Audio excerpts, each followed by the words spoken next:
12 साला हैदर एक जिद्दी और लापरवाह लड़का था।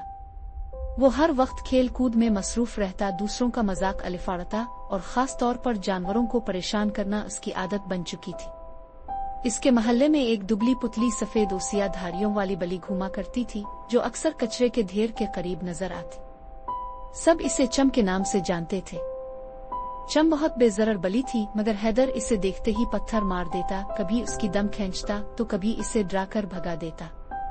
महल्ले के बड़ों ने कई बार इसे समझाया, लेकिन इसने कभी किसी की ना सुनी। एक दिन स्कूल से वापस आते हुए हैदर ने चम को फिर कचरे के पास बैठा देखा। इसने जमीन से मिट्टी का ढीला उठाया और पूरी ताकत से इसकी तरफ फेंका। चम डर कर भाग गई, लेकिन मिट्टी का ढीला उसकी आंख पर लगा था।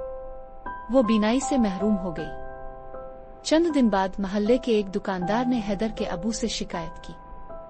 आपका बेटा जानवरों के साथ बहुत बुरा सलूक करता है और अब तो बली की आंख ही खराब कर दी। हैदर के वालिदैन ने इसे डांटा, मगर हैदर को कोई फर्क न पड़ा। मगर कहानी यहीं खत्म नहीं हुई। चंद दिन बाद हैदर स्कूल जाते हुए एक खाली गली से गुजर रहा था कि पीछे से एक तेज रफ्तार मोटरसाइकिल ने इसे ठुकर मारी। हैदर जमीन पर गिर गया, इसके बाजू और पीर में चोट आई और इसे अस्पताल ले जाया गया।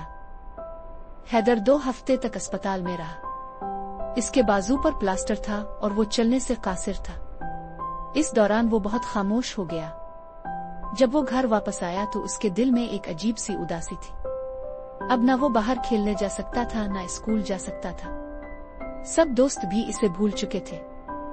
एक दिन वो व्हील चेयर पर बैठा था कि अचानक चम वही बली खामोशी से इसके पास आकर बैठ गई। हैदर हैरान रह गया। जिस बली को इसने इतना सताया, आज वही उसके कदमों में बैठी थी। चम ने अपना सर उसके पांव से रगड़ा, जैसे कहने आई हो, देख मैंने बदला नहीं लिया। मगर कुदरत ने सब कुछ देख लिया था। हैदर की आंखों से आंसू बहने लगे। इसने चम को आहिस्ता से गोद में उठाया और पहली बार इसे प्यार से थपथपाया।